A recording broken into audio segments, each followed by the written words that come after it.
ब्रह्मा जी ने कहा कि हे इंद्र, गौ माता ही यज्ञ हैं, यज्ञांग हैं, बिना गौ माता के यज्ञ संभव नहीं है। गौ माता ही संपूर्ण प्रजा को धारण करती है और संपूर्ण प्रजा का पोषण करती है। दूध, दही, घृत आदि पंचगव्य देकर दीर्घायु, निरोग और पुष्ट बनाती है। उनके पुत्र वत्स माने बछड़े, बैल, वृषभ अपने परिश्रम से खेत जोतकर अन्न उत्पन्न करते हैं। और एक विशेष बात महाभारत में लिखी है, वो ये है कि कमल पुष्प, ये कमल पुष्प, कमल, गुग्गुल और बिल्व, ये जो तीन अत्यंत पवित्र वस्तुएं हैं, ये तीनों गौ माता से ही उत्पन्न हुए हैं। कमल भी गौ माता से उत्पन्न है, गुग्गुल भी गौ माता के गोमूत्र से उत्पन्न है, और बिल्व भी, बिल्व और कमल ये गोबर से उत्पन्न है, और गोमूत्र से गुग्गुल उत्पन्न है, इसलिए यह अत्यंत पवित्र माने गए। गौ माता की कृपा से हव्य कव्य में यज्ञ श्राद्ध संपन्न होते हैं। मुनियों की आध्यात्मिक साधना का आधार गौ माता है, और देवताओं का पोषण भी गाय के द्वारा होता है, प्रजा का पोषण भी गाय के द्वारा होता है, और गायों की प्रसन्नता से देश की समृद्धि निरंतर बढ़ती चली जाती है। ये बात ब्रह्मा जी कह रहे हैं। गायें प्रसन्न होंगी तो वह राष्ट्र निरंतर समृद्ध होता चला जाएगा। हे देवराज इंद्र, इन्हीं दिव्य पवित्र गुणों के कारण यह गायें ब्रह्मलोक से भी ऊपर गोलोक धाम में प्रतिष्ठित हैं। और इस संबंध में हे देवराज इंद्र, मैं तुम्हें एक इतिहास सुनाता हूँ।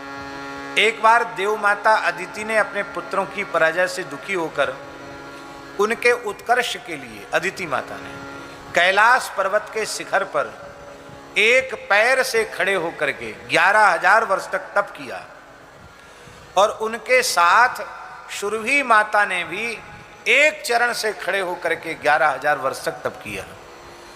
देव माता अदिति ने भी एक पैर से खड़े होकर 11,000 वर्ष तक कैलाश के श्रृंग पर खड़े होकर तप किया, और आदि गौ सुरभि माता ने भी एक पैर से खड़े होकर के 11,000 वर्ष तक केवल वायु का आहार करते हुए तप किया। ब्रह्मा जी बोले कि तपस्या से प्रसन्न होकर भगवान श्री नारायण के सहित भगवान शिव और ब्रह्मा जी कहते हैं हम माने ब्रह्मा, विष्णु, महेश, हम तीनों देवता वरदान देने के लिए अदिति माता और सुरभि माता, गौ माता, दोनों को वरदान देने के लिए गए। तो माता अदिति ने तो अपने पुत्रों के उत्कर्ष का वरदान मांगा कि हमारे पुत्रों का दुख दूर हो जाए और वे पुनः अपने स्वर्ग के राज्य पर प्रतिष्ठित हो जाएं, उनका खूब उत्कर्ष, उनकी महिमा बढ़े, ये वर मांगा। किंतु तब भगवान ने अदिति माता से कहा कि 52 अवतार धारण करके मैं तुम्हारे पुत्रों का वैभव पुनः प्राप्त कराऊंगा, ये आश्वासन भगवान ने अदिति माता को दिया। अब तीनों देवताओं ने सुरभि से वरदान मांगने के लिए कहा, तो सुरभि ने कहा कि हे देवाधिदेवो, हमने किसी कामना से तपस्या नहीं की है, हमने तो अत्यंत निष्काम भाव से तपस्या की है, बस मैं तो निरंतर आपकी प्रसन्नता चाहती हूँ। हे नारायण, हे प्रभु, मैं आपकी कृपा, आपकी प्रसन्नता चाहती हूँ।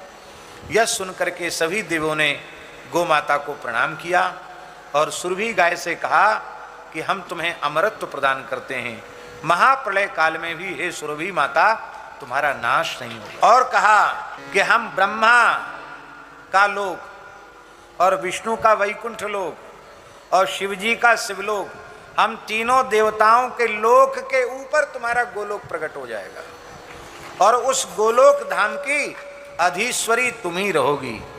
वहाँ भगवान राधा कृष्ण अपना निरंतर रास विलास करेंगे और तुम गोलोक धाम की स्वामिनी मानी जाओगी। और उस गोलोक का वर्णन नहीं किया जा सकता है, साक्षात सच्चिदानंद भगवान ही गोलोक धाम के रूप में प्रकट हैं और स्वयं प्रकाशित वह गोलोक धाम है। और आप बड़े बड़े सींगों वाली आप वहाँ निवास करेंगी। वहाँ के नदी, बावड़ी, पर्वत, वन सब दिव्य हैं, वहाँ विशाल भवन बने हुए हैं, सारे भोग पदार्थों से परिपूर्ण हैं। वहाँ कामक दिव्य विमान हैं। असंख्यों गायों के बीच में नित्य गोलोक में भगवान शिव नील वृषभ के रूप में असंख्यों गायों के बीच में विचरण करते हैं। और भगवान श्री कृष्ण अपने सखाओं गोप गोपियों के साथ और अपनी प्राण वल्लभा हृदयेश्वरी रासेश्वरी रसेश्वरी श्री राधा रानी के साथ वह नित्य विहार करते हैं, नित्य रास करते हैं। हे इंद्र, वह त्रिपाद विभूति लोक है।